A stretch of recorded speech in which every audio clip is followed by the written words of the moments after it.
my podcast. Hello, welcome to my podcast. I'm your host, Larry Liu, and today I'm joined by Hoang-Nhan Vo again. So, Huang, Yeah, welcome hi. to the podcast. We'll start our discussion with kind of contemporary politics. We have had the presidential election that occurred in the U.S. Let's say uh, last year, which is about 2 months ago, and Donald Trump was elected as the U.S. president, and you wanted to make kind of a link with kind of historical developments in uh, Germany of the 1930s, perhaps late 20s. Um, why would such parallel be drawn, and why is that justifiable? Yes, do you want to start with the your impression of the election of the presidential election in the US, and what do you think about it in comparison to the rise of the DNS in Germany at the time that you explained?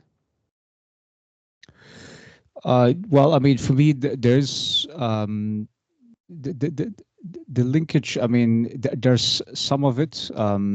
Certainly, the popularity of right-wing ideology. There is a perception that kind of the middle class is not doing so well. That decades of globalization, right, is kind of undermining the buying power of the middle class, and in that sense, I mean, so ultimately, like the whole idea of like, are we going to go in a relatively more authoritarian direction is predicated on dissatisfaction with the current political system. And I saw this survey was done by researchers from the University of Cambridge, and they looked at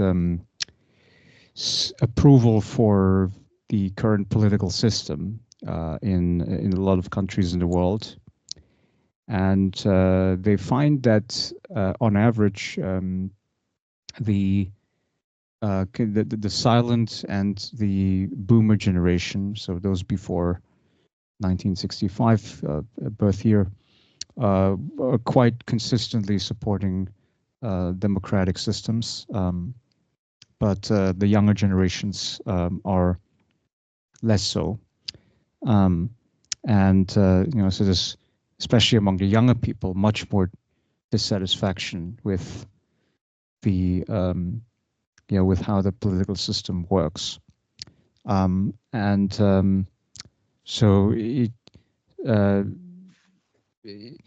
and so that suggests to me that there's been something that's happening, I think, in the broader political economy, where perhaps the younger people are not able to benefit from you know, the gains of, let's say, technological change, of globalization, of trade, and or at least there's certainly a perception of it, because some people might say, well, if you look at average or median incomes, for some of them it's still increasing, right?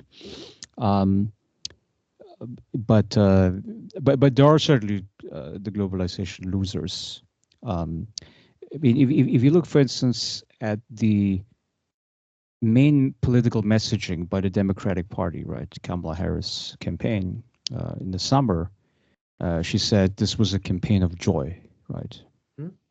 And this is a campaign where we should keep going. Like, she was once asked, like, what would you do different from Joe Biden, and she said nothing, basically. And so So the people that were politically satisfied at that time um, are going to be the people that would vote for the Democratic Party, and the people that thought that things were going in the wrong direction would vote for Republican. And then it's a big question, like in terms of the relative weighting of the issues, right? Because some people might say, well, it's all about abortion, right? About restricting the women's rights. It's all about fighting wokeism, right? Like preserving the power of white men. To me, actually, those kind of like woke issues are lower down on the priority list. I would say. I would say that the higher priority list is the perceptions around, um, the economy and immigration.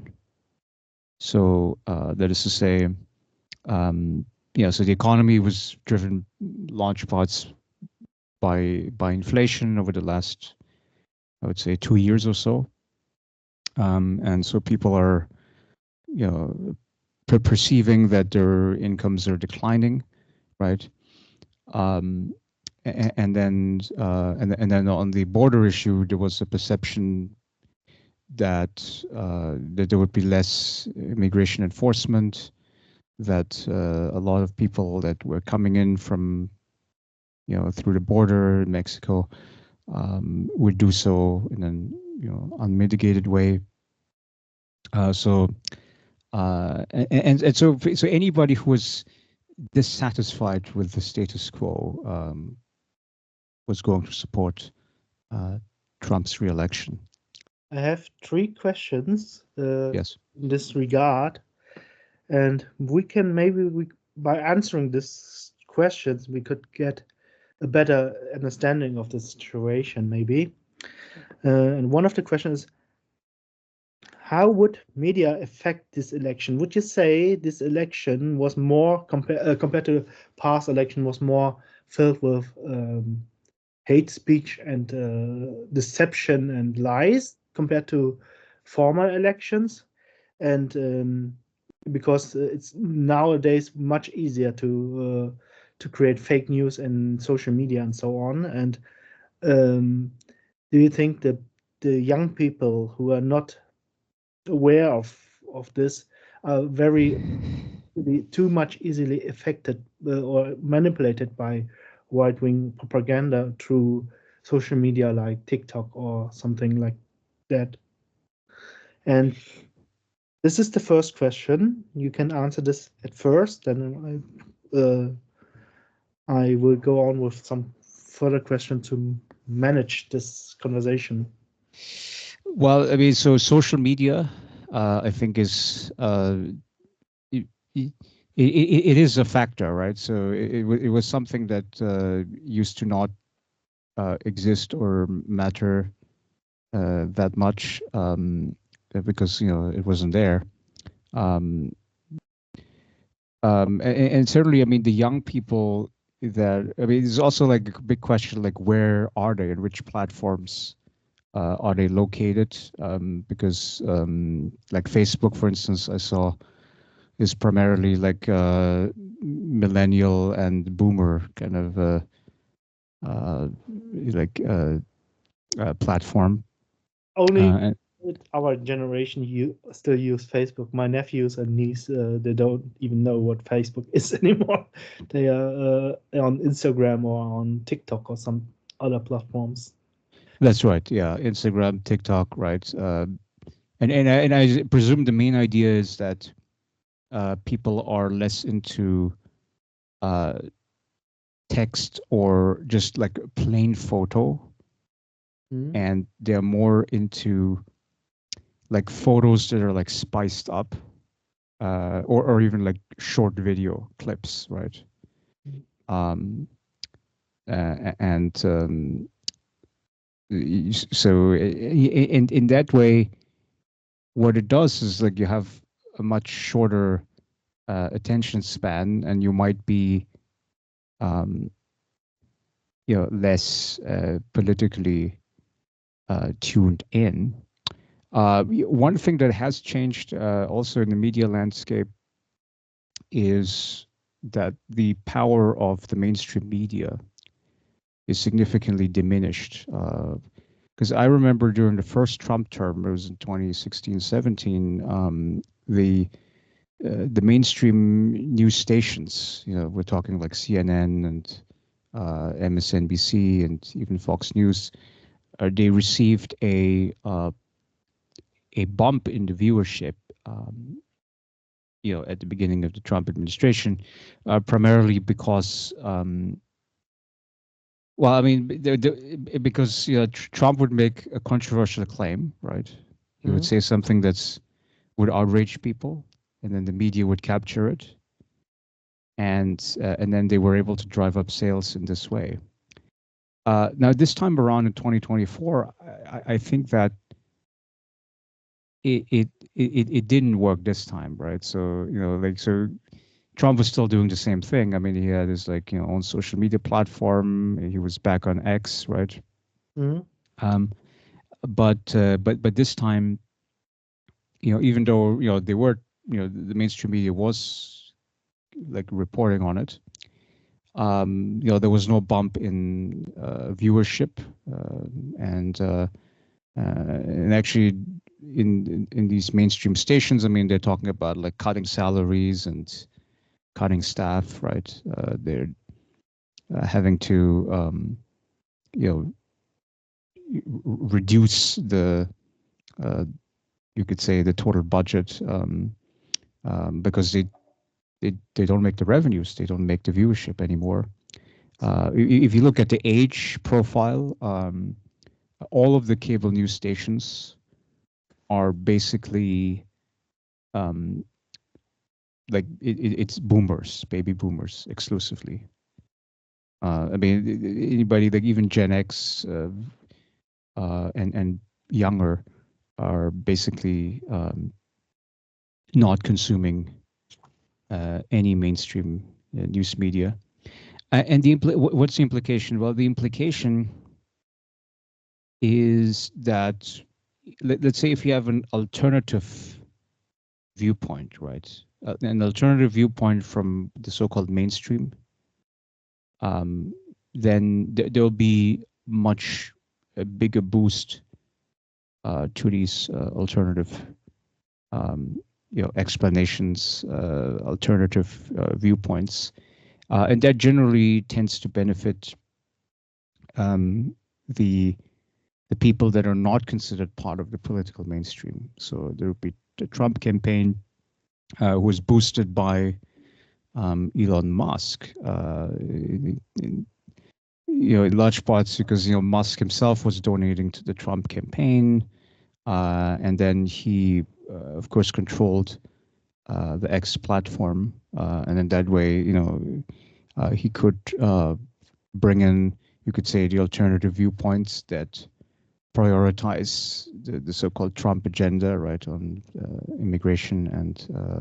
Yes, I remember before Elon Musk bought and became X, there was a great discussion in the US about censorship in the platform Twitter, that as they say, left-wing activists and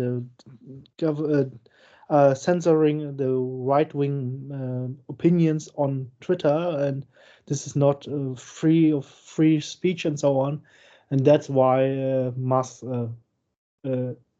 ultimately bought it to make free speech for right-wing ideas and so on, and in the way they make, isn't it ironic that after he bought it and he opened it to every source of knowledge about every ideology, it doesn't have made X more free speech, in my opinion, or it's limited to a certain point of view of the right wing now than to the left wing ideology.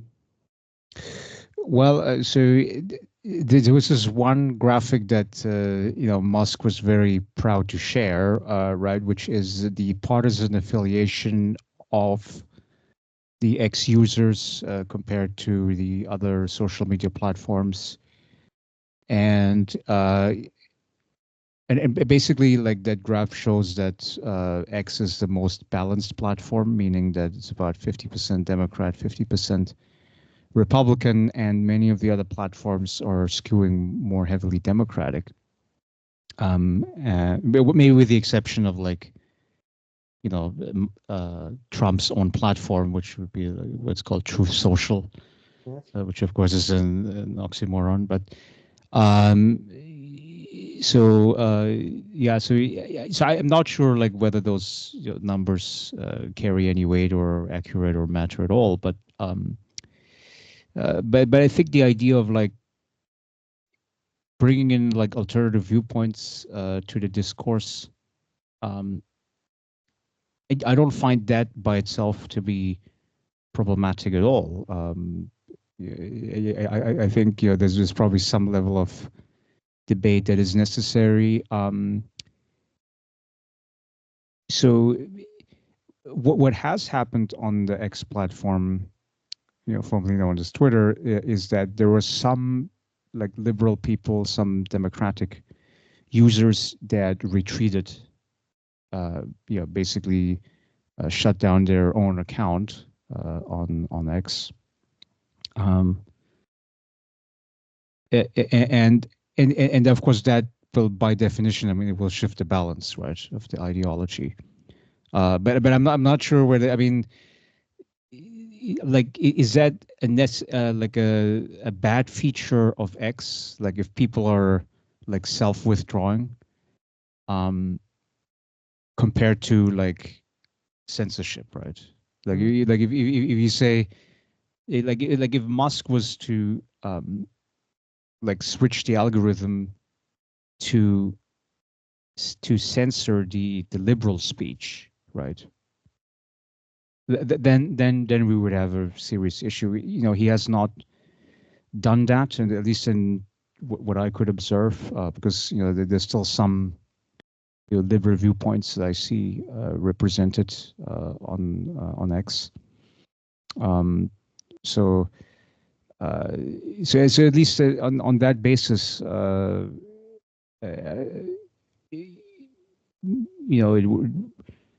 it it was not necessarily bad what Musk produced on that platform. Um, the broader concern is rather like how much political power would you give one man, right? Yes. I mean, I always like to say basically that Donald Trump, he's the figurehead at this point. I mean, he's the CEO of the elected CEO of the U.S. corporation, right?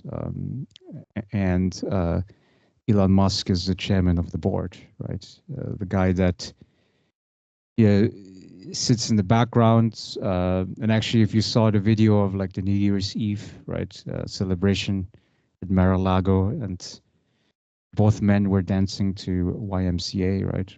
Yeah.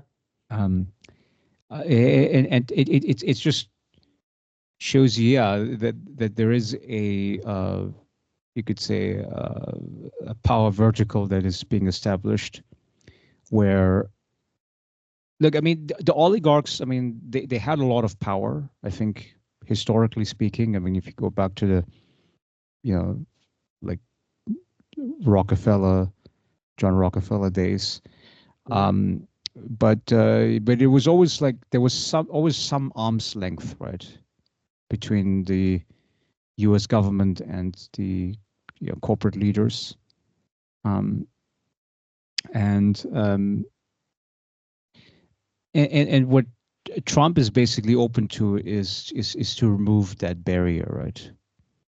To say, well, let's have the corporate elites explicitly within the U.S. government, and he did appoint a lot of billionaires to the cabinet. It's probably the highest net worth cabinet in U.S. history.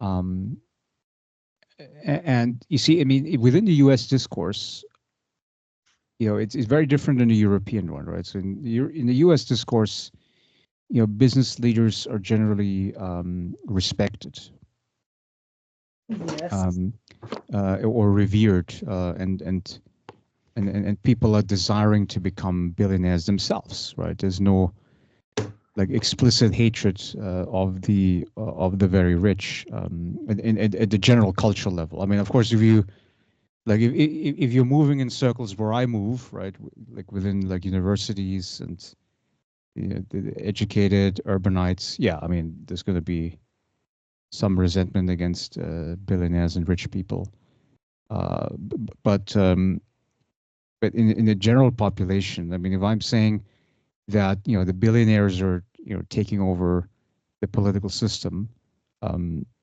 there's not a lot of pushback against that. They might say, well, this might be a good thing, right? The business leaders who know how to run their own companies run the country as well.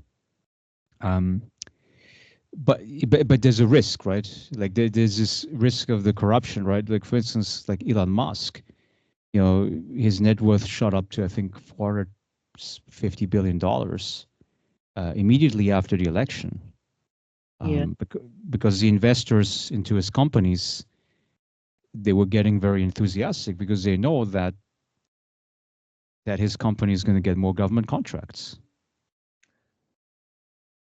right? exactly. In this question, in this regard, I will have to think about how much value has the vote of one single person if the vote of another person has more value because he has more power to spread his opinion in a democracy like that.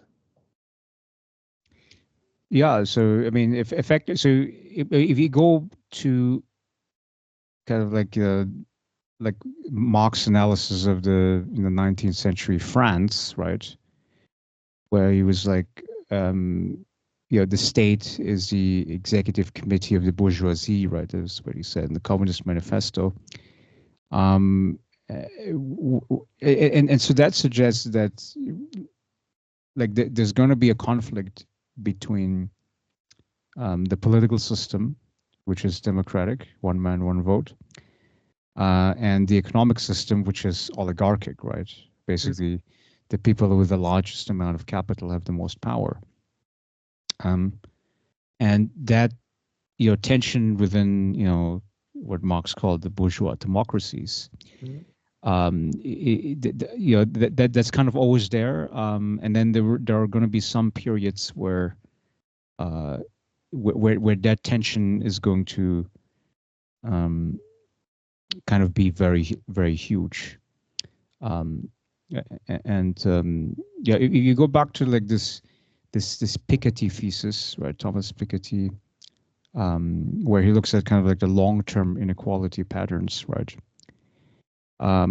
And he actually argues that it is normal for a capitalist economy to have the rich people, run away, so to speak, in terms of the wealth accumulation from the rest of the society. Um, and and he argues that, well, if you want to retain democratic legitimacy, you would have to impose a tax on wealth, large capital, and then with the tax revenues, you would do some amount of like redistribution, right, on like social programs, UBI, and things like that, right? Th- Um, This is some ideas that very much people, a lot of people in the European Union are thinking about how to manage the absolute wealth of some individuals, to tax them more, to give power to all, to the community. And I have the feeling that the debate about more democratization is more developed in the European countries and more philosophically question this nowadays system more than in the US. I have the feeling that the U.S. government, even they want to say the Chinese Communist Party is evil, bad, and not desirable, and the Russian oligarchy is even so not desirable, or we are the better system. But I have the feeling that the development in these 8 years with concerning powers into five companies like Apple and Nvidia and so on, and the mission, and with the social platform where a lot of people are gathered in this platform and it is controlled by one person, the US has uh, become more uh, oligarchy than or similar to the Chinese and the Russian government, but they didn't accept or didn't see it that they're running into this kind of yeah governmental system where even more few people control more of the society. Yeah, so if you do a comparison between the European, feudalism versus the, uh, you could say, the American system, which basically skipped the feudalist phase, went straight into, capitalism, bourgeois society. Mhm. I think that um, this generates the belief that everybody's equal. Right? So that's the Alexis de Tocqueville argument about like how he describes American society, where there's a generalized belief that everybody is equal, right? Also, there's belief in like we're endowed by the Creator, which is God, right? The Christian tradition, and of course within the Christian tradition, yes, everybody is born equal under the rule of God, so to speak. Um, and and then but then you allow like people to have different talents, and then you allow some people to get very, very rich, right? And that sort of becomes an accepted part of the process. Versus, I think that because of the feudalistic tradition, right? Like the European barons, right? They never pretended that the system was fair and just, right? Or at least they were not, I mean, they were not trying to propagandize to the general public, right? To the peasants, to the working class people. There was Um, no general public at that time, I assume. yeah, so I mean, yeah, so there wasn't like really a narrative around, well, this system is fair and just, right? And you should, yeah, you should accept us, right? Um, and so in that sense, I mean, um, yeah, so even today, therefore, right? Like I think the average European is probably much more accepting of yeah, of the narrative that the current system is bad, is unjust, and we should do something to change it. Even like attitudes towards like working, right? Um, there's this idea of like like people wanting to take a retirement, right? Or retire early, right? That's kind of the goal, right? Or taking long vacations. These are like in the European countries, I think like that idea is much more accepted and embraced, right? Um, while um, yeah, while in the U.S., I mean, it's kind of like looked down upon if you take really long vacations, right? Um, there's of course, I mean, there's a few exceptions. I mean, like in my profession, right? We have like winter breaks, we have summer breaks and stuff. The academy, But in most industries, actually, no. I mean, you have to be constantly on and be working most of the time. Um, and maybe it has something to do with like the belief that, you know, yeah, I can do better for myself. Materialism is good. You know, if I work hard, I will overcome all of the obstacles. Um, and that creates some more of a buy-in to the capitalist system. Um, but but that system, I mean, is very vulnerable, right? Because what if the average person's well-being does not improve, right? Yes. Um, you know, Can we improve, you mean? yeah. So I mean, if really the situation, the perceived situation of the average person, um, you know, then you're going to have an issue, and the anti-incumbent political forces are going to become more successful. And I saw there was this graph, I think it was in the Financial Times, which was stating that that all of the incumbent government parties were losing vote share in 2024. So if there was an election, you were the incumbent party, you were going to lose political support. Um, so it's not just a U.S. story. I mean, the U.S. story is the most consequential one, right? Because the geopolitical impact of U.S. policy changes. Um, but but I mean, if you look, India, for instance, right? So the BJP, I mean, has been kind of regarded as this unassailable force. I mean, this Hindutva, Hindu nationalism idea.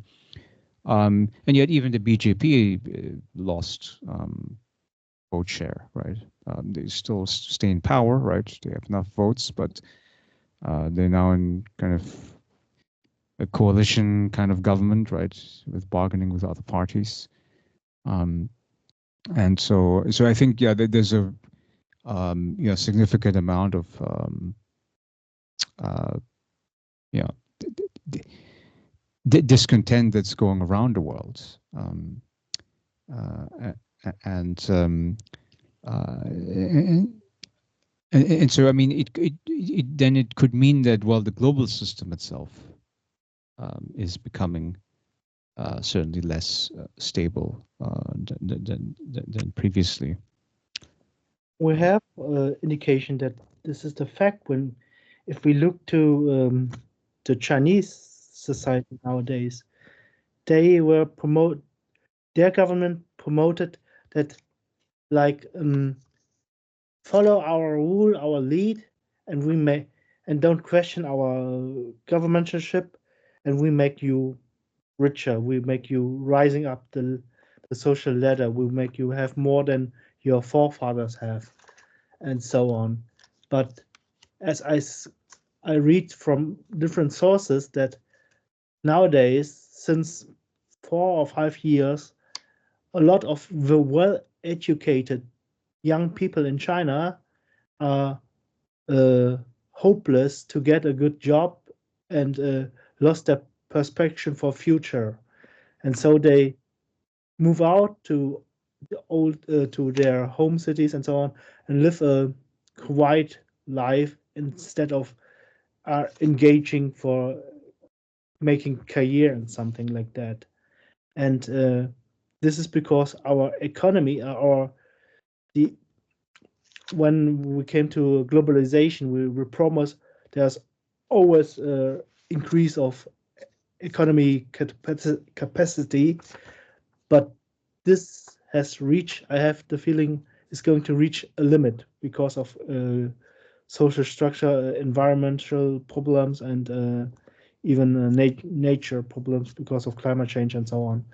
And so the promise of every generation gets wealthier than the generation before can't uh, can't be kept, and this leads to social unrest, I think, in all developed countries or economic areas. Yeah, so there's this basic insight in economic psychology. I think Kahneman, Daniel Kahneman, and it's summarized in the term loss aversion, right? Which is the idea that like if you lose something, it will be more painful to you emotionally Yes. than if you gain the equivalent amount, right? Then the gain of the equivalent amount making you happier, right? Mm. Because usually an increase in income, um, yeah, you're going to increase your consumption standards, right? So you're going to be buying like high quality steaks instead of the like the cheapest deli meat or something, right? Yes. So that will increase your happiness at the beginning. Um, but then at the end of the day, I mean, it's like you get used to like living in a big house, you get used to driving a nice car, you get used to good food and stuff. And then, well, I mean, then if you wanted to keep on increasing your happiness, you either have to find a new consumption outlet, or you just simply have to accept the fact that diminishing marginal returns, and you cannot increase happiness even further. Um, but then when you lose something, right? I think that's usually very traumatic. Um, uh, and, and you notice like if there's like let's say one bad experience, you remember that bad experience so well, and you're going to be extra cautious, right? So I remember it was a few years ago. I made this right turn on the red light, and I think it was $100, uh, like traffic fine. Um, and now, I mean, even if I'm still a little bit further away, right? Like if I see the light turning from like green to let's say yellow, right, to red, I will usually just stop, right, and just to be extra cautious in that sense. Um, because I mean, obviously, like they set up the traffic cameras in order to maximize the revenues for the city government, right? Mm. Um, and yeah, so you can see, so it was okay. You need to have one bad experience, and then it redirects your behavior basically for the rest of your life, for the most part. Um, and I think it's the same thing with like the point that you mentioned of like, well, if my life was materially worse off than when I was younger, or than let's say the previous generation, um, yeah, I think there will be a lot of um, discontent, um, and the way how we see this expressed is in demography. I think we had the discussion a few times back, uh, with like maybe if you do surveys of people asking them like how many kids do you ideally want to have, right? They will still say the same things. I mean, usually like two, three, or something, right? So that seems to be quite constant. But then if you study their actual fertility patterns, right? Which of course is easy to do because of the birth registers. Um, you see that the fertility rate is declining, basically everywhere in the world. I've experienced it in my family and by friends as well. A lot of my educated friends, they want to have 2 or 3 babies, but in the end they end up with a maximum 2 kids, and the most of them are having one kid, and they're done. Yeah, and those are the ones that have kids at all, right? And then of course you have a category of people that like, that don't have any children, and that's grouping, I think, is the one that is expanding the most.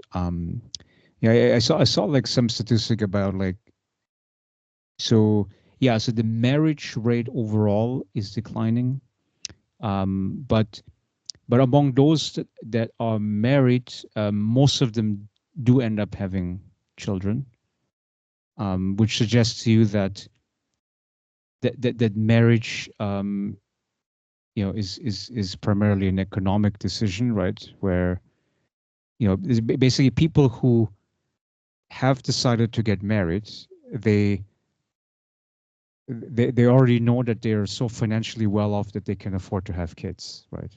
And then they will end up having those kids, right? Um, a- but then the reason why the the fertility rate then still keeps dropping as well, if you have in total, right? If you have fewer people getting married, and then in total you're going to have more people basically being single, right? That seems to be, I mean, the single households is kind of the expanding category. Um, and then I think like the unmarried couples, but that also don't have children. I mean, I think that's a pretty constant share. Um, so yeah, so in that sense, I mean, you could see that like from the change in the household patterns, right? You can already infer that the fertility rate has to decline, right? Um, Why would you say, why would you, what are the reasons that we have shifted from a generation who had a lot of children, we call boomer generation, um, to a generation who, well, marriage is the not the normal situation, but the outcome of the normal situation, and so even we are more wealthy than ever, we have the expression that it is more expensive than ever to raise children. And would you say our way of living have changed in order to think that way? yeah. So why are we changing our norms regarding childbearing? And Yeah. Well, a lot of people in my age, they said it's not easy to find a woman because I don't get the right woman. I didn't found the right woman, and dating apps are not working, and so on. And is that because of the individualism of every single person nowadays are changing um, that we want to fulfill our dreams and life before making this decision to create a family, or is it another reason that I don't see? And you, well, just on the point of the dating apps, I mean, I did see that today 60%, I think, of all relationships are formed through dating apps, or online, basically. And it it sounds to me like it would reduce the chances of successful coupling, because well, because the idea is like, like, let's say you go on a date with a girl, and then you're always thinking at the back of your mind, well, I can find somebody better, right? And then yes, of course, and of course she's doing the same thing, right? She's also doing the swipes. Versus, I mean, like in the old days when you say, well, okay, you're probably gonna marry,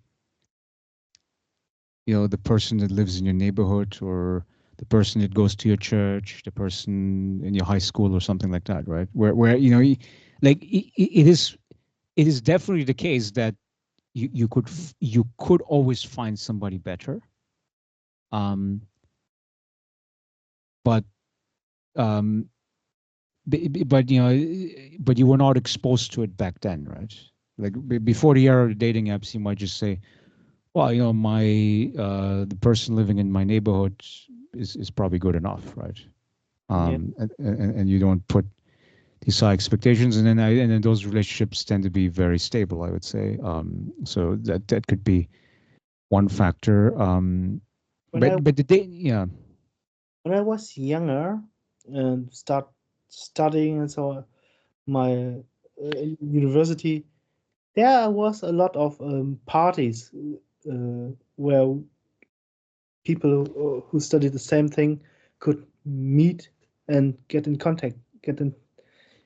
And I have the feeling since these apps and Tinder and so on coming up, less and less like social parties are coming up to create spaces where people can meet each other. It's much easier if someone creates a party and he invited a lot of people he knows from work, from university, whatever, and they meet at someone's house and they're connected with each other and then get in contact than using an app. But I have the feeling that less and less are getting dating and get in contact with people like the old way of that way.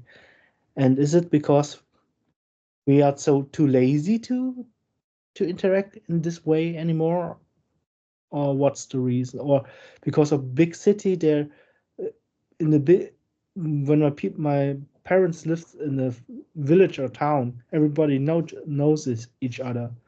And nowadays, I moved to a flat, a house here, and I don't even know the name of my neighbors anymore. I had the mm, some weeks ago, so I ordered some things from Amazon, and I wasn't at home, and the neighbor took the packet, but the neighbor didn't know who I am, even if I live with her since 20 years in the same flat building. And then after 5 weeks, she wrote a letter. Who is this guy Hoang-Nhan Vo? And she didn't know who I was. Even she knows me for 20 years. Even even after we met, every day we met each other, we greet each other and so on. And even then, she didn't know my name, and that's why she didn't know who to give this packet to. so she kept your packet, but eventually you got your packet, right? Yeah, I wanted this package before my vacation to Japan, but I received it 1 month, more than a month later, after she picked the letter there that she's asking who is Hong Yang for in this house. Oh, I see. Yeah, and so basically, I think there's definitely a norm shifting, right, towards this idea of like this belief of like personalization, right? So with the dating apps, I can personalize the ideal partner, and through direct text messaging, I can access the people that I care about in my environment. Um, and in that sense, yeah, and then and it's quite interesting. Like it doesn't take a lot of these like party organizers, right? Like you need to have a few people that love to organize parties, and then it happens. And they also need to be central nodes in social networks, meaning that they have a lot of friends, right? Yes. I mean, if they're like kind of like for instance, like if I threw a party, I mean, it wouldn't really have an impact because because my networks are not huge, right? So so you would need to have somebody who is very sociable, very extroverted, and yeah, and a few people like that, who then throw these parties. It's good enough, right? You can create enough, you could say, social solidarity and networks, right? Um, but yeah, the fact that it's happening less and less, right? It suggests to me that that there are few of those people, uh, the networkers, right? In the Um, past, so now I speak as a historian. In the past, there was a lot of parties organized by the city because uh, why? How is a city created? Cities are created because there was a need of professionality in a lot of different cases, and then there were mark days in Germany, and the mark days where they celebrate a special event where a lot of people around the area can come to the city and present their goods, and they can buy and sell stuff and so on. And the city uh, organized it by making some festivals and so on. So to invite these traders to the cities, and through these events, the people came together, experienced stuff, exchanged their knowledge, and so there was building up a culture and properties. And nowadays, I had the feeling that the inner market, the marketplaces of the city, greater cities, are dying. Um, the great storehouses are dying, and so on. And so there's no connectivity anymore because everybody is buying anonymous in Amazon and so on. And so I have the feeling in the US more than in Germany. In Germany, even in Germany, but more than in the US, the marketplaces, the inner center of a city where people gathered around and exchange ideas and so on are dying. And this is a factor of why people get lonelier more and more also. yeah, that's right. The convenience of Amazon. I noticed this especially with like book shopping, right? I mean, because Yeah. obviously as intellectuals, I mean, we need constant stimulus, and so I still visit like physical bookstores, especially like the used bookstores, because you will find titles that you have not thought about previously, right? You just see it on the shelf, you're like, oh, this is really attractive, I want to buy it. But then it's oftentimes like if I, let's say if I wanted to pursue further research in a particular research topic, and I'm like, okay, I know that I have to read these 5 titles, right? Then I know that Amazon is the best source for it because I know that the Amazon website has basically it's the warehouse of the entire country, Mm. right? So I know 100% that I'm going to find these 5 titles, through a simple search, and it will be delivered to my house, right? Um, versus like if I go, let's say, to a bookstore and say, okay, well, I don't find the title, and then I ask, and then it would be like a hassle to then ask the store employee, and then they look it up in their system. Well, okay, we don't have it, but we can order it for you. And it's like, well, if you can order it for me, I could have done it at Amazon, and it would be cheaper, right? Yes. So, But you I know, but because I like this interaction with bookstores, I still order it at the bookstore, some of my books, than buying it at Amazon because I want to support this local shops in my regard. Because a lot of times I went to a bookstore and I pick a book and I sit down there in the reading corner and I read for hours a book. And sometimes some other people who likes books come to this area as well, and she or he reads a book, and we exchange our thoughts about a book and making friendship or ma- exchange thoughts as well. More and it's m- more reliable than exchange in a forum, online forum, or my expression about a topic or something like that. yeah, so there are definitely benefits to in-person events. And so, from an evolutionary perspective, I mean, I think that's totally reasonable. Because I mean, if you think about like, you know, yeah, if you strip away like even like forget about our current century, but like even 20th century style communication with like telephones, and yeah, I mean it used to be that like in person was the only way how humans communicated, right? Um, well, I guess there was like letter writing. I guess that goes back several centuries. Um, uh, but for the most part, almost all of the communication was done in person, and so I think that I always like to say like if we do things that we have that our ancestors used to do, then it is probably like good for us or it's beneficial, um, or at least like we are very well adapted, to doing it this way. And then if there's something that's like hyper novel, right?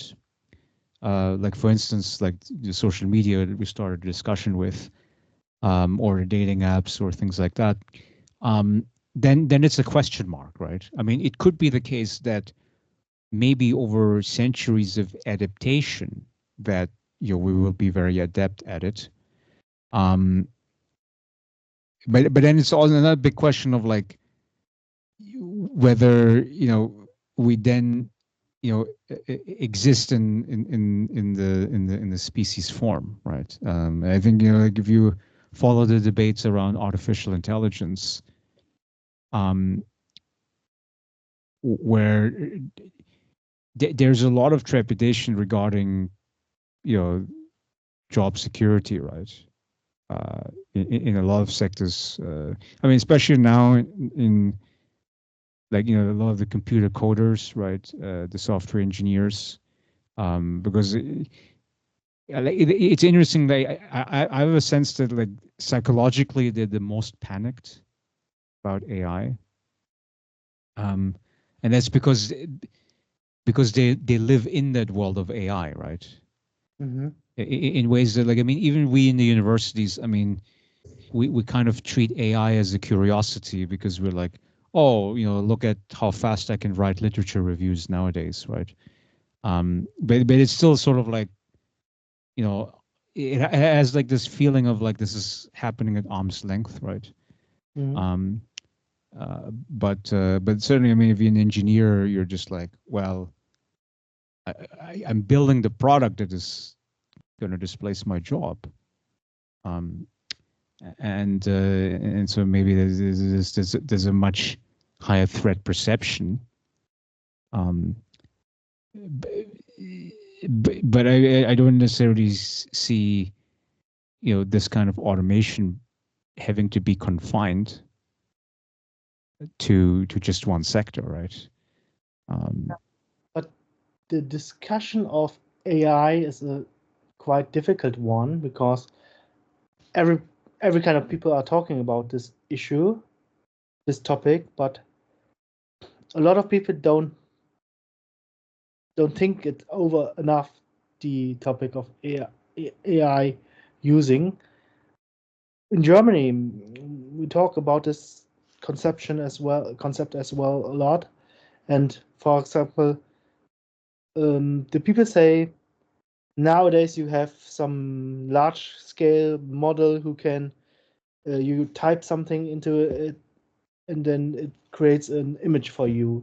And so even the artists are going to be unemployed in upcoming future and so on. But mm, we have to discuss: is this what we want? Is that we only want art only from created from AI, or do we want art created by an artist? And the other problem with AI is that it consumes a lot of energy. Um, AI models like ChatGPT are using 10 or 20 times as much energy to create something than, for example, to Google something via Google. You can Google, if you want to Google something, you need less energy than to write the text for your answer in ChatGPT, for example, and so on. Is this tool really necessary, or is it just a toy? Because nowadays, this tool is not good enough to create a scientific article or text for history or something, because it can adapt language, but it doesn't really think. So it use Wahrscheinlichkeit. Was Probability. yeah, to create a text, but it don't know what it is doing actually, and so there's a lot of errors coming to the text it is creating, and so I don't know yet if this will lead to a future where the AI can create a proper texts for history or for scientific topics. Well, I mean, the way how I would describe this is that as bad as AI is right now, is as bad as it's ever going to be. Which is another way of saying it's only going to get better, right? Mm-hmm. And so essentially, um, what they like last week, right? What they rolled out at OpenAI, where they were saying that the O3 model is doing 87% of the prediction correctly, compared to an average human of doing 85%, right? Correct predictions. And so so I look at it from the labor market and economy perspective. So which means like the AI does not have to be you know perfect at doing tasks, right? I mean, it just has to be better than the average human, right? Mm-hmm. So I mean, um, in Marx, I mean, this whole idea of like labor productivity is based on um, what he calls like socially necessary labor time, right? Which is basically like the average worker, right? Um, an average working day producing, putting an average amount of effort, um, produces an average amount of output, right? And so basically, so you just have to reach that specific threshold, right? In order to replace that worker, right? Now, the wide scale displacement is not happening yet because let's say so because for every job, let's say there's like 500 unique tasks, right? Mm-hmm. And it's only if the machine is doing all 500 tasks, only at that point, will the worker lose his job, right? Yes. Um, if let's say you replace like 200 of those tasks, okay, well, you still have to do 300, right? Um, so in that sense, that's where the bottleneck of the automation technology is. Um, but yeah, I mean, but I think the ethical concern that you mentioned with regard to the environmental impact, I think that is quite real. I read somewhere that like electricity prices are going up in certain regions, Mm-hmm. especially those that have the data centers, right? The data centers are the places where they're doing all of these AI computations to train the model, right, or to make these predictions. And so then you're just like, well, okay, then we are artificially starving ourselves of energy, right? And how do you resolve that problem? I mean, so basically, what these big companies are doing, like Microsoft, Google, etc., is they are trying to reactivate nuclear power plants, right? Yeah. So they attach the data center next to the nuclear power plant. Because it is true that, like, if you have a nuclear power plant, you have much more um, like stable supply of energy. Um, versus I saw in, like, in Northern Europe. I mean, that's debate that's happening in Germany and in Europe, right? Where, like, okay, let's say the wind is not blowing, the sun is not shining, and then Germany is basically underproducing electricity, and then they're buying more from the European grid. So I think Sweden was one of those countries that had to sell their electricity, and so then the prices are rocketing in southern Sweden, I think. And now there's kind of a little diplomatic crisis between the Swedish and the German government, um, because of this, electric rebalancing. Yes. Um, and and so I don't know. I mean, like, so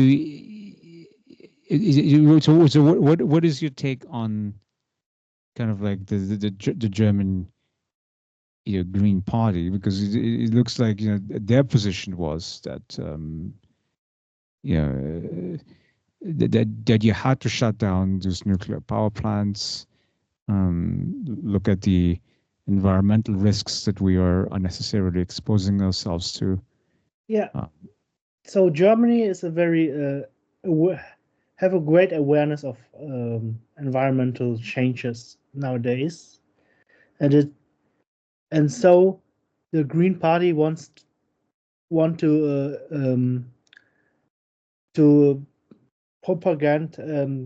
propagate that you have to go green, change your economy and your energy in green, renewable energy sources. And they say, for example, uh, France has a lot of nuclear um, Atomkraftwerke, also nuclear power plant. Yeah. nuclear power plants, but their their sources is not reliable as well, because it needs a lot of cooling to let this power plants working. And we had a lot of summer nowadays where France area was very dry, and the water was drying out of the rivers were drying out, and so they had a lot of issues of maintaining this power plants, the nuclear power plants. And so the Germans think we need a balanced power plant system where we use every sources of power plants, like like gas, like um, sunshine energy, like water energy, to maintain this, because um, in order to keep this sustainable, this all sources like coal and like nuclear is not guaranteed to function well for the future, and that's why we have to radically change our way of using energy sources, because these sources are limited. And for example, nuclear sources, we at the current state of our um, wirtschaftlich, Economy. not economy, but technological development, we can only use a fraction of the power energy in this nuclear atom. And why we use it nowadays, and we could gather this and use it when we can use more of this atom energy, more percentage of this energy. Well, nowadays we can use only, maybe if the potential is 100%, we can only use let's say 8 or 10%. But this is waste of resources, because if we want to go and like say in the future we want to discover new planets or something like that, this sources is requireable for this task in the future. And when if we wasted it for our energy gain nowadays, we will lose a very potential source of energy for the future. And that's why we need to use renewable energy, like water energy, like sun energy and wind energy, to sustain our needed for long terms.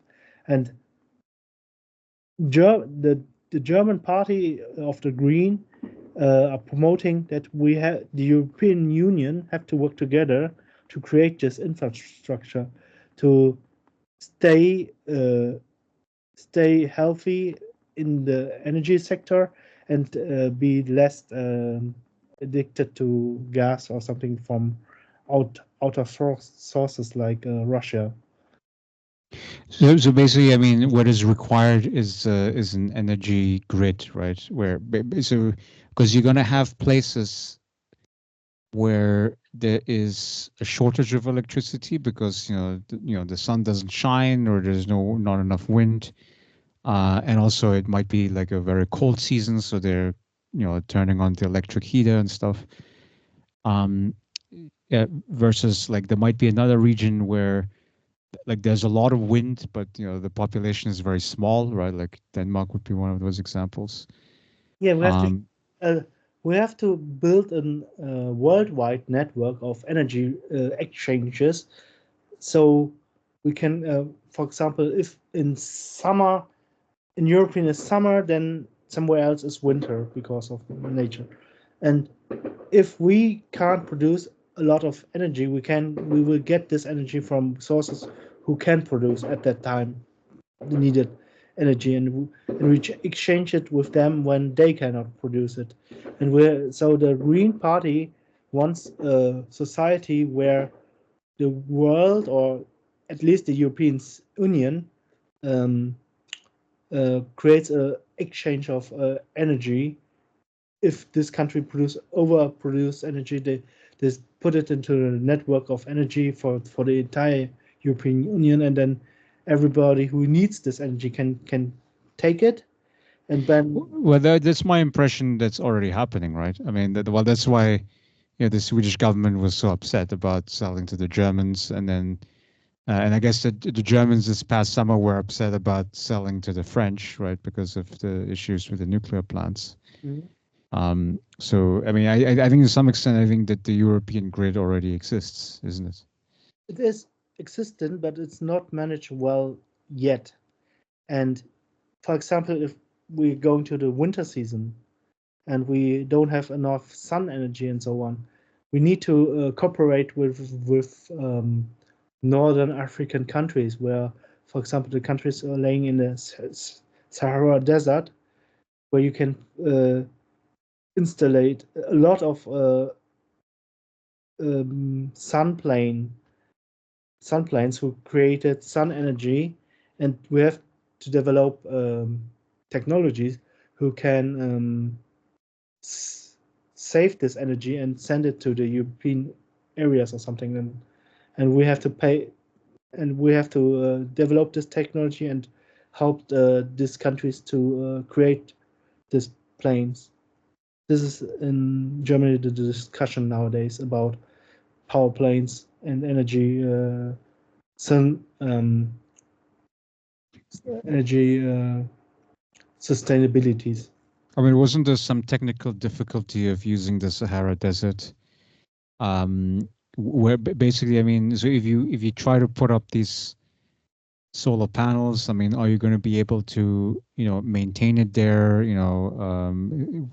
What happens if you have, a sandstorm, right? I mean, would it cover up those panels? I mean, I don't know. I mean, I read an article long ago that it was talking about like some of those difficulties of using the Sahara Desert. Even though, I mean, yes, they probably have the most stable sunshine probably year round, right? Um, but I mean, yeah, I mean, these are like just technical obstacles. Maybe they can be cleared out as you do more investments and more research into it. Um, yeah, but energy systems, they have to be adjusted for sure. The Um, thing is that we always say China is very is a developed, not a developed country, and it requires a lot of energy. But the Chinese technology investing a lot of their money into renewable energy sources. They they are. Did you fly over China once again in the past? but no, not recently, not in the last few years. If we say in Germany we have a lot of wind energy sources compared to the Chinese, we have a very less. I flew over China and they have a lot of planes with full with Windkraftwerken. What's the Yeah, like the wind stations, windmills. Yeah. stations? And they develop a lot of technologies to further improve new renewable energy, like this the wind planes and or um, sun energy glasses. They're they're world leading in this technology nowadays, and this technology was developed in Germany, and we didn't see that far to enhance this technology and sell it to the Chinese, and that's what we now regret nowadays. Yeah, I mean, I think the advantage in the centralized political system in China is that if the leadership wants something to get done, it will get done very quickly. So if you look at, for instance, the high-speed rail project that they started to conceive of during, I think, probably like mid 2000s, I want to say, right? That's when they started a project roughly. Um, and within basically a decade and a half, I mean, they now have the longest high-speed rail system in the world. And so, always using kind of the state-of-the-art technology borrowed from the French, the Germans, and the Japanese. Um, and I could see that like they're trying to do the same thing on all the domains, like artificial intelligence, the semiconductors, renewable energy, batteries for electric vehicles, the electric vehicles themselves. Um, I saw like the Chinese global market share for electric vehicles is like 50%, Mhm. and it's probably even rising. And that's certainly, I mean, like if you look at the traditional car producers like the Germans and the Japanese, um, it is their market share that is tanking, right? Mhm. Right. Because they probably put fewer investments into it. I mean, like the Japanese car makers, they're trying to up the hybrid cars because they don't have to abandon like the old combustion engine vehicle, right? They kind of combine it with like the electric, right? And water vapor, I think.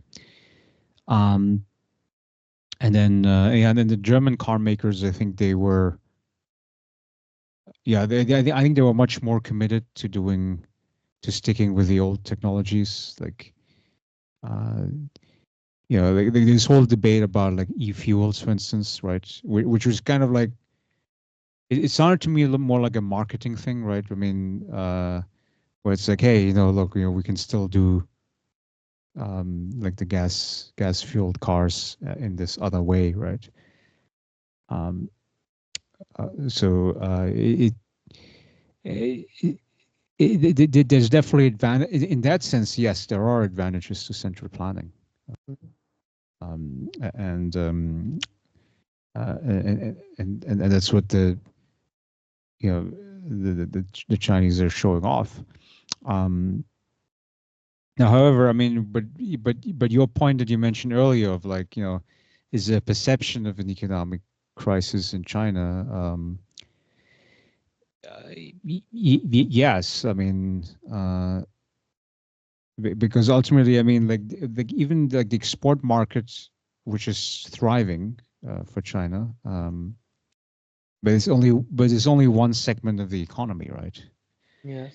I mean, if you look at the domestic economy, I mean, where is so you have like lower house prices and you have basically like the home developers that basically went bankrupt.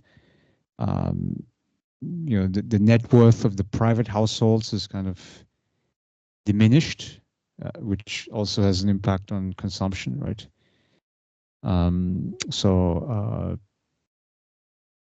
So yeah, if you look at the total economy, yeah, I mean it's the internal economy that's kind of dragging them down. The export economy is doing well.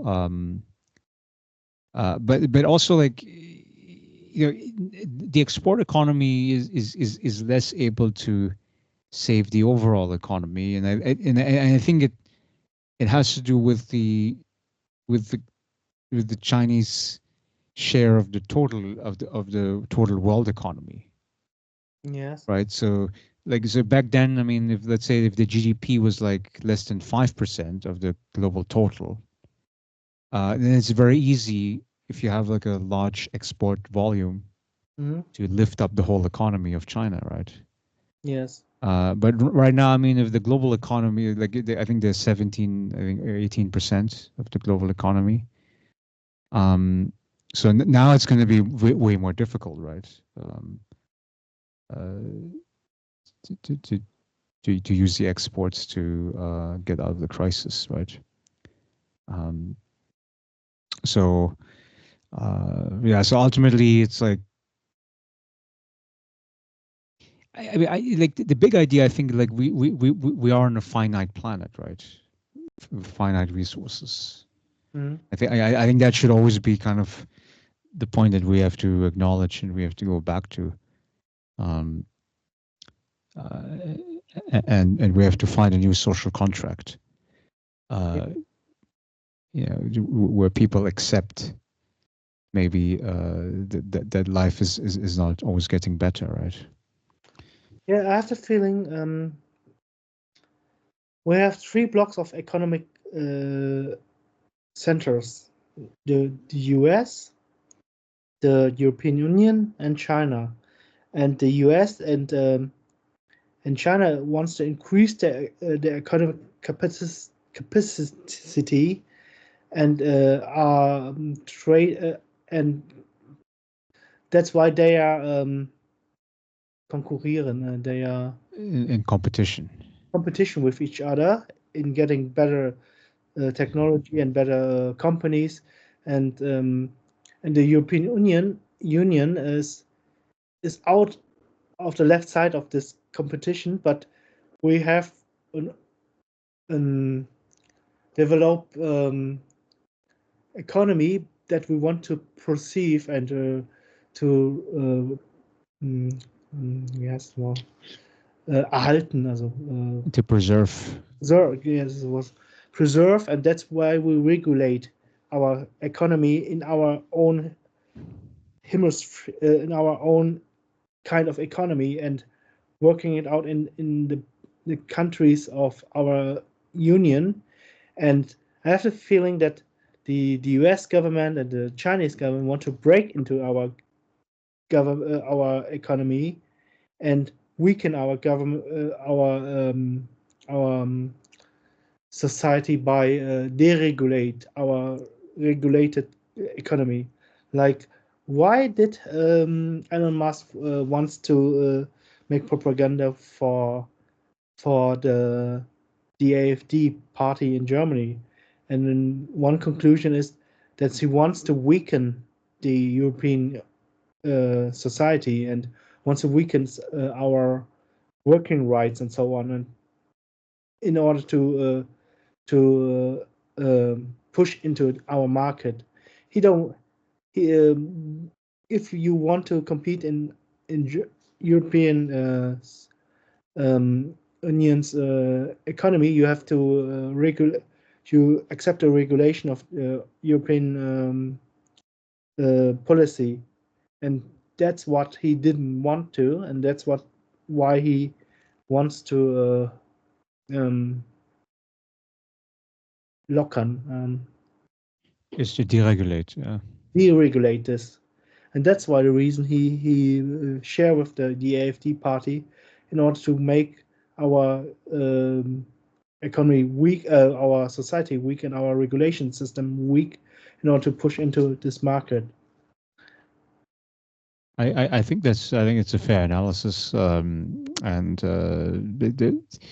but I mean, so there's this kind of the neoliberal framework, Yeah. which I mean, of course, is I mean, Musk would be part of that because he's a business person, but then also like this Argentinian leader, Javier Milei, who you know represents kind of a very crude version of neoliberalism, right? Um, the idea is precisely to weaken like regulations that would benefit kind of the common people, right? The common people, I mean, they're the only thing that they're given is kind of this carrot, right? And the carrot is that once your economy is deregulated, then it will grow, right? And then and then you benefit from that growth, right? Yes. Because your Neoliberal income will go up and stuff like that, right? neoliberal Um, policy is it, isn't it? yeah, it's a neoliberal policy, and it's a very risky strategy, as I always like to say. I mean, as sociologists, I mean, we're always concerned about social coherence, social solidarity, right? And of course, it would be decreased, right? If you run the neoliberal program, and there was this one documentary I was watching about changes of the Argentinian economy over the last year, and basically you have a split society, right? I mean, because if you ask like business people in Argentina, right? Like even some small business owners, they're like, yeah, what's happening is great. It's amazing. I mean, because the inflation is coming down now, right? Mm-hmm. And so now it becomes easier to calculate, like let's say the interest rate on the loan that you need to take out in order to invest in your business, right? Yes. Or it's easier for you to um, because the overall prices are stable, so the supply prices are stable, right? Which means also that the final prices on the output side is also going to be stable. So as a business person, yeah, it's more convenient for sure. Um, and in that way, you're like, yeah, okay, I can increase my sales. Um, but then, if you look like the students in Argentina are very unhappy because, like because part of the government budget balancing was about cutting the university subsidies, right? Mm-hmm. It was about like cutting the pensions for the senior citizens. So you look at all of the charity like charity food drives from like Catholic Church and stuff like that. Those services are exploding, right? Because people are not getting those resources from the state anymore, right? Mm-hmm. Um, We have same political situation in Italy as well, like in Argentina. where the business people are happy and then the common people are kind of struggling at this point. Or Yes, we have the Italy government from M- Melosi cut off Meloni. Maloney, yes, cut off all social benefits like social health care and so on in Italy, and now the people struggle even more. And she didn't solve any of the problems she wanted to solve before she came to power, and it has increased the problems and in Italy more than before, and that's why I have to question this neoliberalism mm, yeah, ideology doesn't work well in any society in the history of social economic yet. If can you answer this question? It's always a perception of regulation and deregulation. If something is too much regulated, it has to be deregulated again, and if it's too much deregulated, it has to be regulated in some kind of way. But social economics have to be careful of going extremely the right way or the left way of economic ideology, I think. Yeah, that's the way how I see it. Yeah. So if you if you want to have a good system, I mean, you have to balance the scales. So that's why I mean, it's kind of the Marxist analysis of like the state is the executive committee of the bourgeoisie. I think it's simplistic. I love the neo-Marxist views by people like James O'Connor and even Jürgen Habermas, who wrote about this topic back in the 70s. Yeah, I think their views are much more reasonable, which is basically that the state is kind of a mixed institution, right? Because you have to balance the interests of the capitalist class, right? You have to make sure that that it's deregulated enough for them that they want to make those investments in the economy, but also you want to satisfy the general population, right? So you have to provide unemployment insurance and welfare and healthcare and all of these things, so that you know so that they don't fall through the cracks and they don't protest against the capitalist system, right? Mhm. So ultimately, I think the most ideal systems are the ones that are aware of the balancing act that is necessary between the two poles of society. Um, and but then okay, and I think the Keynesians are probably the people that understood it the best. Now, but what's the problem with this Keynesian way of thinking? Um, it's that if you want to make the population and the capitalists happy at the same time, Yes. then you have to generate the economic growth, right? Yes. Because that is the factor that it will fund both things, right? I mean, it will uh, fund the support to the capitalist class, and it will fund the support in the welfare state, right? Um, and once if you remove growth out of the equation, right? And we're going back to this demographic argument, right? If you look at the very developed societies with low fertility and low migration, right? So like Japan, South Korea, Taiwan, etc. Um, like then that whole system is then unraveling, right? Basically, you eventually what ends up happening is you're going to be cutting, the welfare programs. You're going to be cutting support to the capitalists, and so um, the Keynesian system was never going to be stable, and I don't see how you would resurrect the Keynesian system. I mean, like the way how like Wolfgang Streeck is one of the top sociologists in the history of capitalism. is he calls it like capitalism's death of 1,000 cuts, right? And he uses the Gramscian um, uh, kind of like in between phenomenon, right? Of like it's capitalism is on its deathbed, but it's also not dead enough, right? It's still with us. Still breathing. Um, Still yeah, breathing.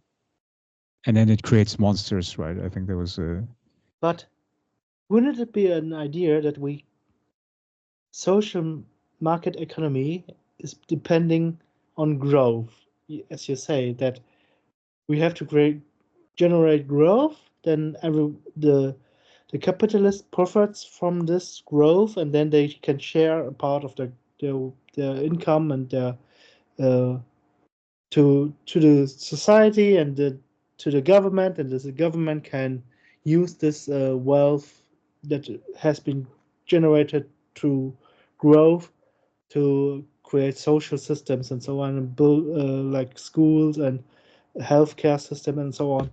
But if everything is depending on growth, isn't it determined to the same uh, Schicksal, faith as our nature? Like if our planet is limited, so the growth is limited. So we have to create a social system, market system which is sustainable and instead of growth increasing. yes. I mean, ultimately, I mean, if you care If about we, the long-term if we survival, look at the past more than 7,000 years, it was sustainable and the growth that we have nowadays is a development from about 200 years since the development of the steam machine, I think, and that we built like our economy, the modern economy. This it's it's an issue from 200 years, but in this short period of time, we we destroy our uh, Grundlage, our basis for living, as much as we did it today with the nature, and so nature shows our borders of our growth ideology. yeah. So if you want the human species to survive and thrive over the long term, um, you have to go away from basically the growth economic model. But the only way how you could make a non-growth economy stable is through decommodification, right? So because right now, I mean, our life is based on commodification, right? So the fact that like we we we basically have to be paid money, right, in order to buy the things that we need, right? Yes. And a decommodified economy, it's like again, go back to the basic feudal model, right? Where it's like, okay, there's this piece of land, and I grow the food and all the necessities, right? That I need for my family, right? And then I grow some extra food to feed the landlord, because he's the one who has the army to protect me against the raiders, right? Neighboring countries and stuff like that. Um, and that seems to be that's a durable non-growth based economy, right? Yes. Because you just don't have the commodification, right? It's like you don't have to worry about like having to make money, right? Yes. Um, and um, and it's quite interesting because like you see, like I was watching this documentary about um like retired Wall Street bankers who they bought a plot of land in upstate New York, which is just a few hours drive from New York City. And they live in this very rural area, and they're growing their own community garden. They grow their own vegetables. They might even have like a ranch, right, with like some cows, some chicken and stuff. Want to So self-sustain environment, creating for yeah, them. yeah. I mean, it's a very small number of people, and obviously these are very privileged people, right? Which means like they probably like for like if there's something that they need from the commodity economy, right? They'd be able to buy it because they have the savings, right? Because they used to be bankers, right? Yes. So they'll use the savings to buy whatever things that they need, and then but then for the basic needs, like the food and I guess like they build their own house, I suppose, right? Um, they just have it. Um, yeah, but that would be the sort of model of like, like, okay, the example that I use is a very bad example because obviously not everybody's a banker, right? Mm. Um, but this idea of like, you like building an infrastructure that is where basic needs would be met in a decommodified way. I think that would be the way how you can do a sustainable non-growth economy. But it also like your entire palette, right? Your entire like the desires that people have has to change. Yes. Right. This is what Herbert Marcuse described, right? In our modern communities, it's too easy to change uh, a good. Like if my cell phone is going broke, I buy a new one instead of repairing it. And we maybe the people who lived in the 60s, 70s, who were in the brink of the modern society and in this one step in the old society, they were more modest to be self zufrieden, selbstzufrieden, Satisfied. Yes. self-satisfied with that what they have and don't want the new stuff or something like that. Or if the radio is still working, they don't need an upgrade or something like that. Maybe we have to think about this mindset of the old way in this regards again.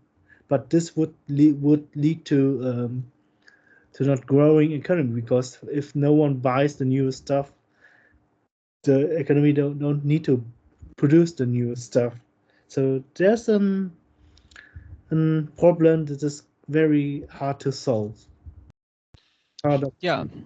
And also like, there's so much discontent with, growing the economy at all costs. And, I always go back to my favorite example of like, the food supply system, right? Where basically, let's say, so the government subsidizes, corn, wheat, soy, right? Those are the major products, right? And then also sugar, right? Yes. And so those products, corn, wheat, soy, sugar, those are cheap, and those are the high margin products. And you see these kinds of products, like snacks, right, ultra processed food. Um, they are most universally available, not just in the U.S., but actually it's spreading throughout the world, right? And in tandem with the increase in the ultra processed food supply, you are seeing an increase in obesity and type 2 diabetes and various kinds of inflammation conditions. And simply because we are saying that the food system has to be made profitable, right, for these food companies. And in that way, we're destroying the health of our people, right? And so that's why I mean, even like this entire growth mindset, like growth for these big companies, it's starting to be destructive to the society, right?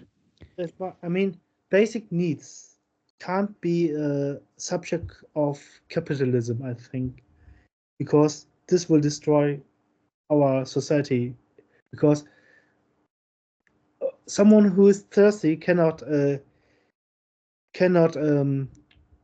mm, verhandeln, Negotiate. negotiate about the water. He needs it, so he will pay anything the one who can provide him with water wants from him.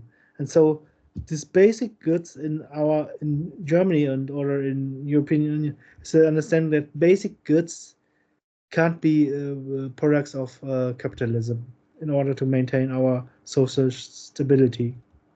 And that's why this the government wants to regulate increases of taxes of Wohnungs Housing, housings and meter rents. the rents. Yeah. Yes, I think this is a good idea to maintain stability regu- and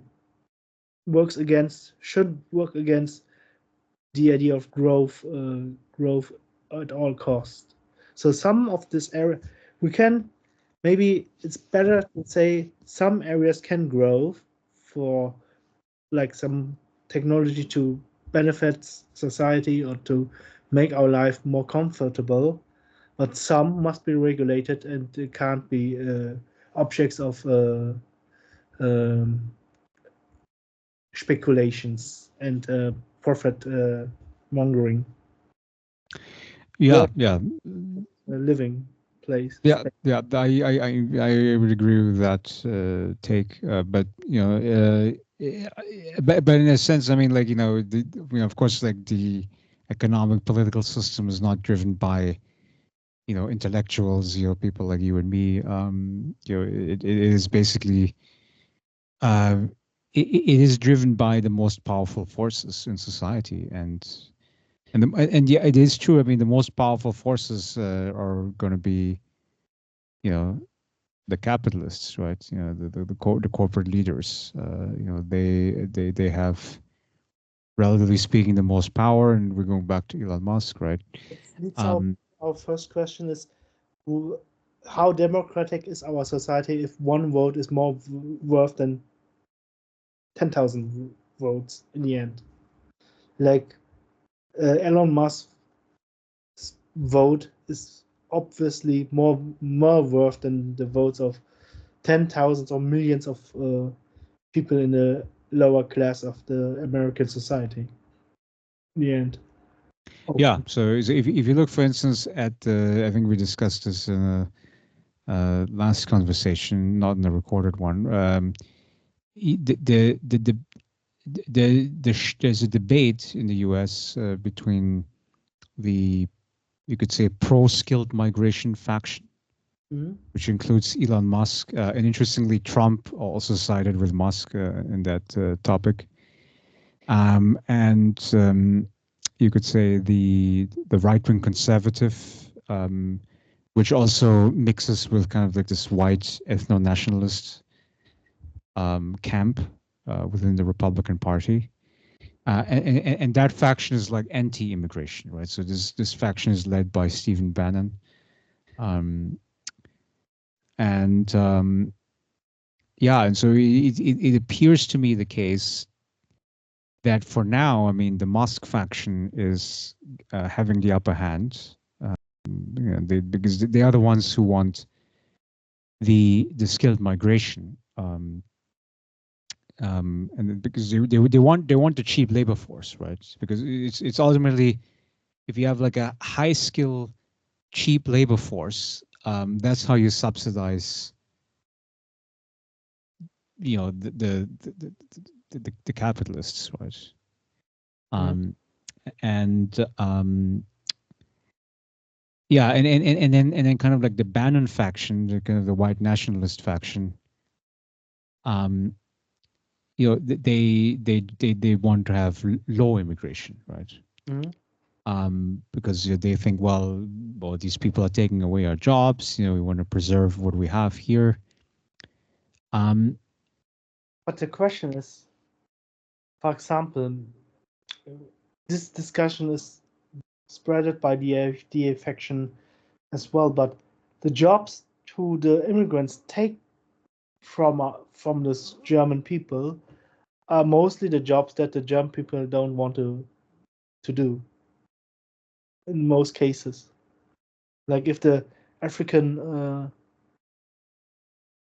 woman come to Germany, she's doing lower because of her education. She is willing to do low qualified jobs that qualified German citizen who has enjoyed the school system, the much good developed school system in Germany, won't eager to do. And so, if unless you increase the wages, right?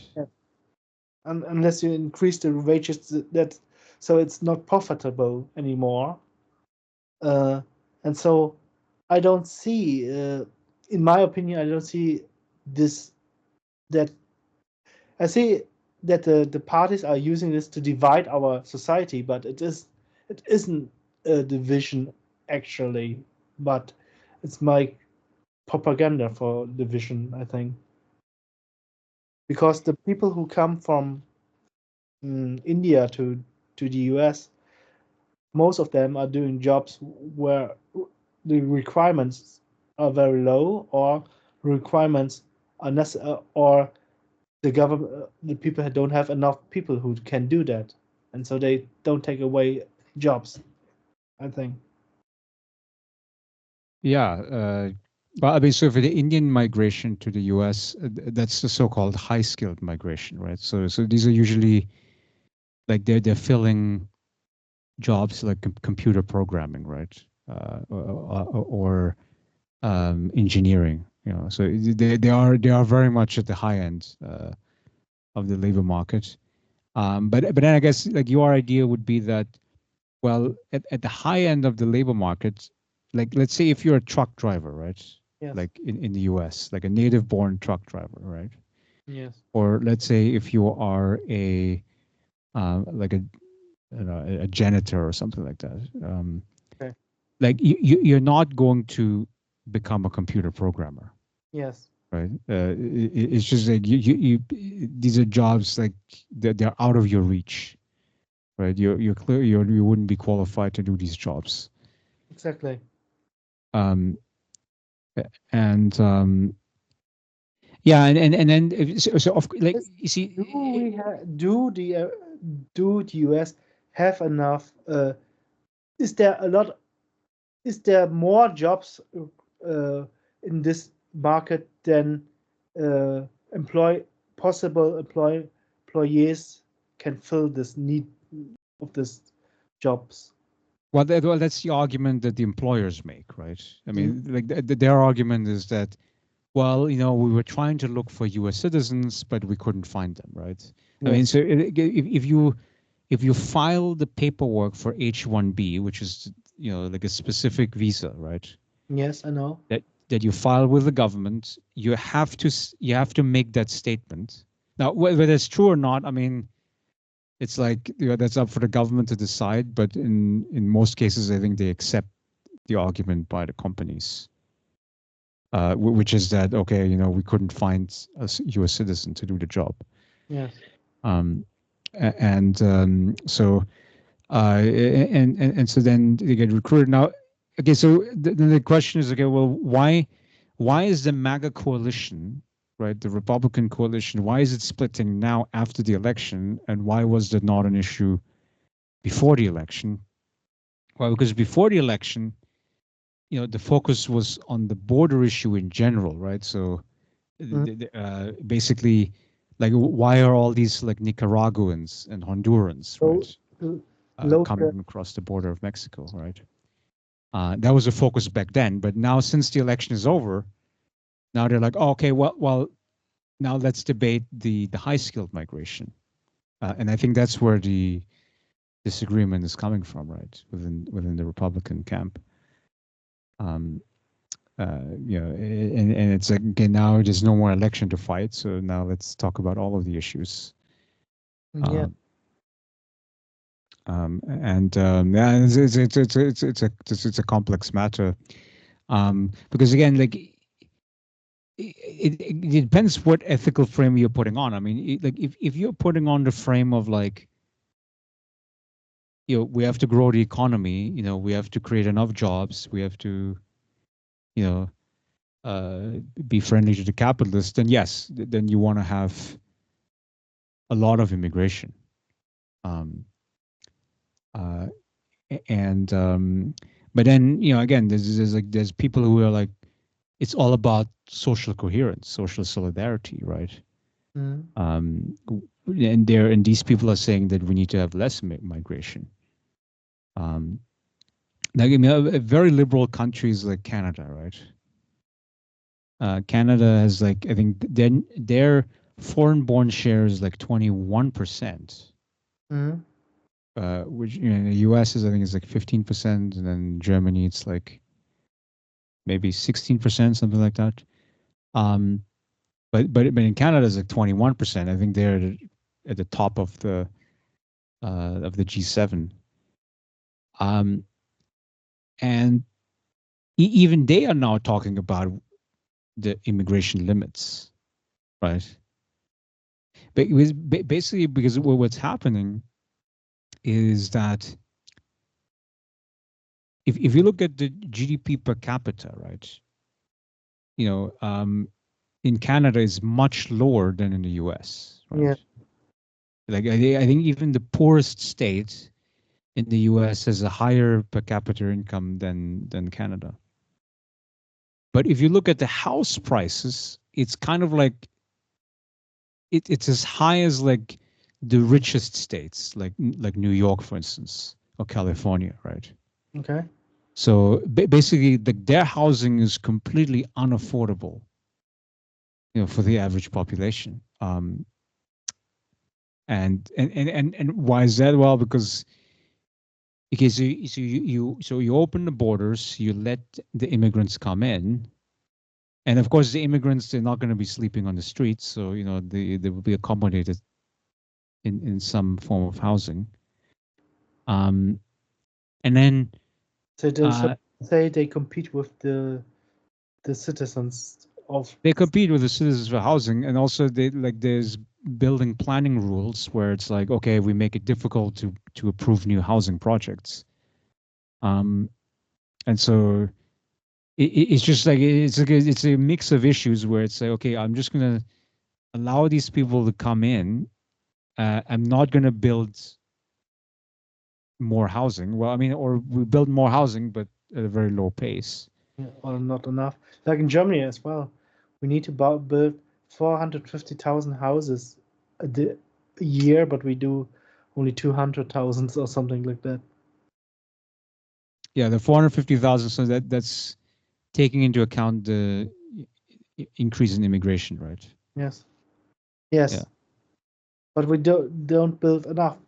But I think it's an issue of our housing program is also a problem of increasing population, but also increase of individualism as well.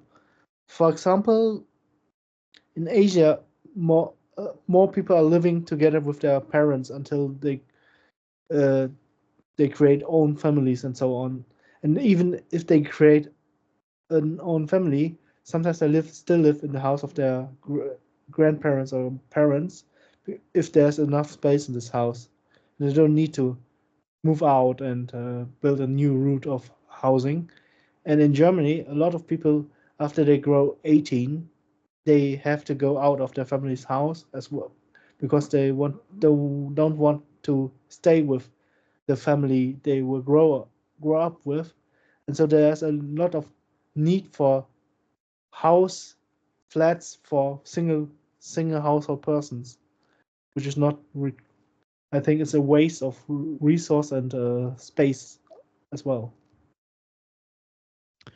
Yeah, but I mean, aren't the Asian societies also changing, right? I mean, like, isn't there also this idea of like, okay, let's yeah, let's move out and go into our own housing, and there is this idea of individualism that seems to be spreading throughout the world, and it's definitely not a static picture, right? Even in the Asian space. Um, but yeah, I did see a map like within Europe that if you go further south and east in Europe, then you have less of these like single people households, Yes. and people take longer time to move out of the parents' house. And I think that was one of the arguments that to your point about Meloni in Italy, right? Mhm. Where she's like, okay, I can cut the welfare state because as part of this conservative ideology, right? It's saying that the families have to be strong, right? Yes. And I guess what she means by that is that well, so if the government cuts the resources to the families, well, then the family has to pool these resources together in order to support each other, right? Yes. And so the idea is like, well, basically the family is the welfare state, not the government, right? Yes. Um, and in that way, I mean, you can impose draconian cuts, but then you're just like, okay, But I think in Italy it worked some kind of way, but I'm not sure it works well, but some kind of way because of the deeper rooted family connections in southern European states. If you do the same in Germany, like if the AfD come to power and they cut off welfare system and let say the family has to take this part and helps the family members and so it they won't work as well as in Italy, I think, or in the southern European states because of the mindset and the shift of family structures. right. So and I mean that's certainly something that has to be tested out. But I mean, but what are the prospects of it for the AfD actually winning or like gaining substantial vote shares in the next election? So as the newest um, number says that Alice Weidel has 20%, 24% of the German citizens want her to be the next chancellor, and Friedrich Merz of the CDU has only 20 or 21% who wants him to be the next chancellor in the popular votes. But Yeah. the problem with the AfD, at that point, no one wants to coalition with them. That's the only uh, issue of the AfD becoming the leading power. Yeah, so if you look at the debate, like in Austria, it's the same situation. So the number one party in last election, it was the FPO, which I guess is the sister party of the AfD. They got 27%, and then the second party was the OVP. They got 25%. Mhm. The third party was the SPO. They got about 20%. Um, and so right now the discussion is, so if you want to exclude the FPO from the government, then you need to have a three-party coalition, Yes, right? it's So OVP, SPO, so the Conservative, it's not that Social common Democrat, in Austria, I and think, to have a three-party coalition. yeah, it's not very common, but that's what they're doing right now. So and then the third party would be the Liberal Party, right, which is the FDP sister party. Um, so Yeah, so that's what they're trying to do right now. And I'm just like, well, you're just delaying the inevitable, in my view, right? Mm. And the inevitable, basically, so basically, so let's say they do a three-party coalition, right? Yes. Then, okay, in 4 years you have the next election, and then the FPO, the nationalists, they will get even more powerful. Yes, this is something very similar to Germany's system nowadays, I think. Yeah. So if the AFD, let's say, if they right now, if let's say they get 20%, right, Yeah. in the national vote, um, my guess is okay. They're going to do a grand coalition with CDU and SPD, um, and and then in the next election, But this is back to the roots. The last coalition was CDU and SPD, and it didn't end well for the people. So did the people have bad memories about the great coalition of SPD and CDU? yeah. But if they don't want that, then then tactically, I mean, you have to vote AFD, right? I Yeah. mean, if you want to, if you want to prevent that, Yes, like you have to make the CDU and the SPD so weak that they cannot form the coalition. yes.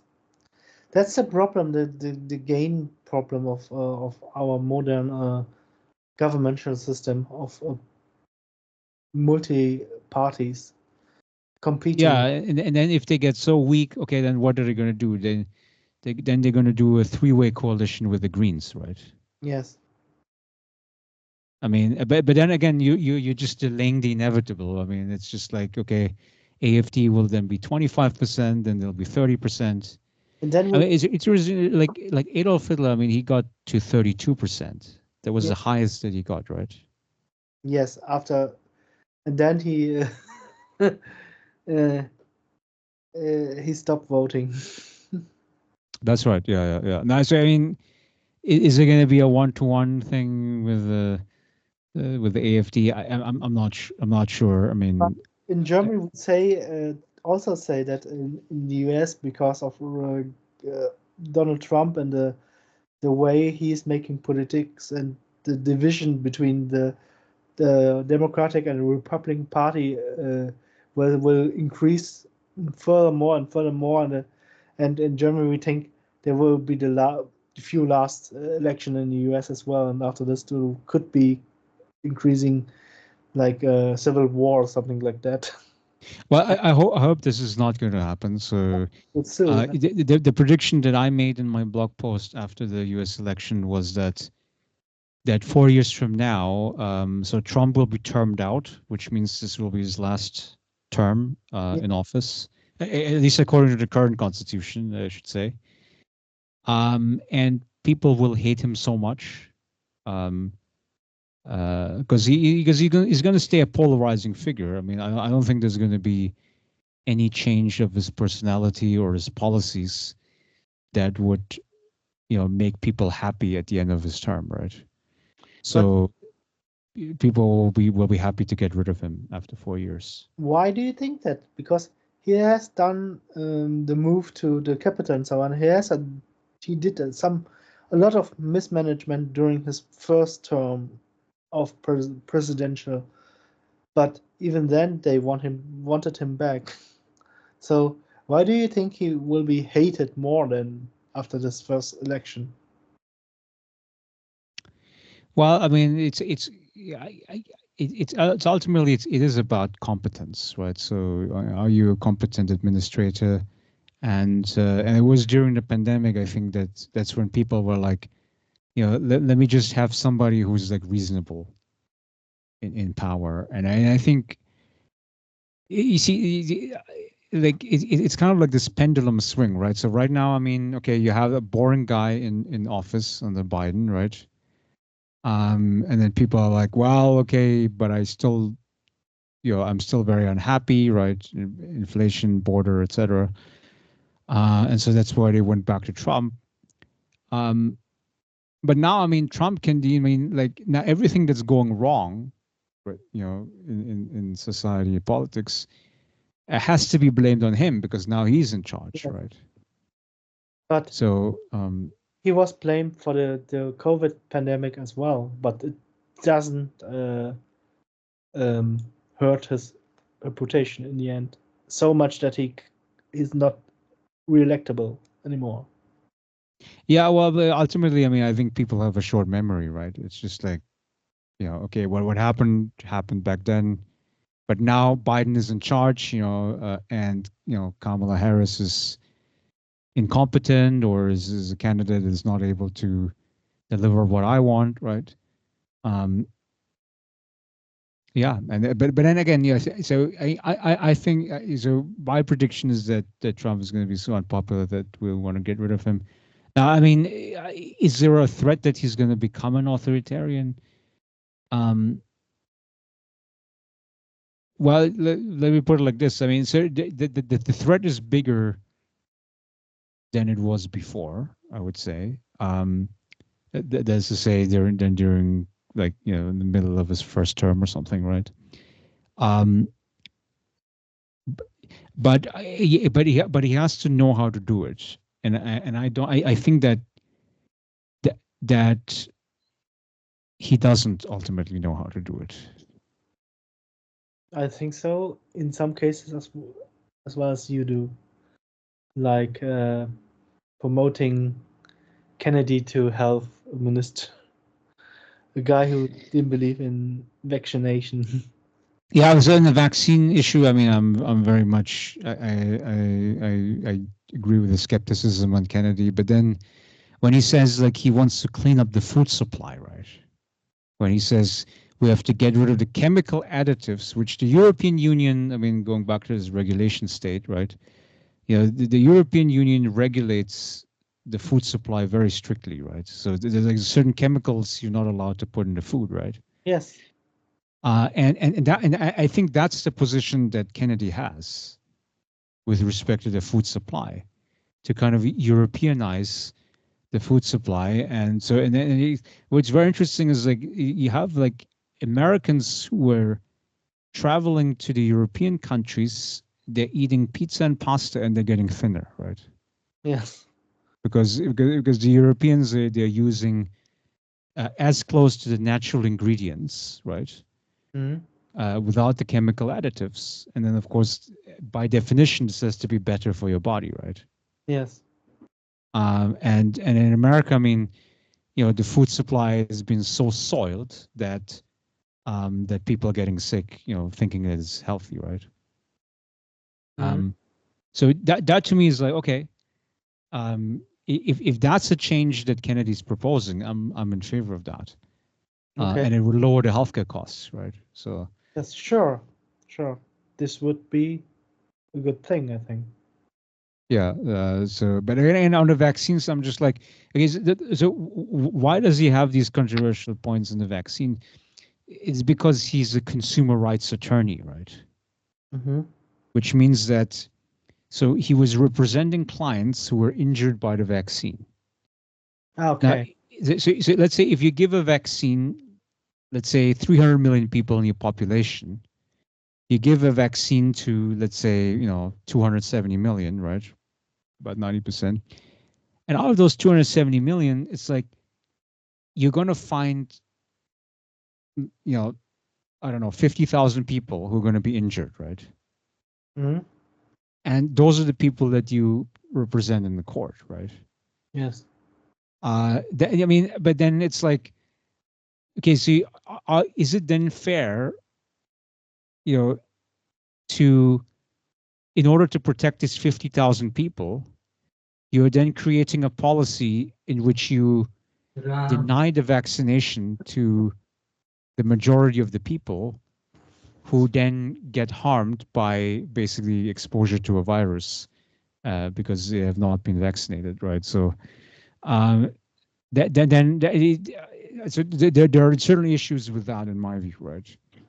Um, where like basically Kennedy is like it's not that he's bad intention, but rather that he represented a very extreme case.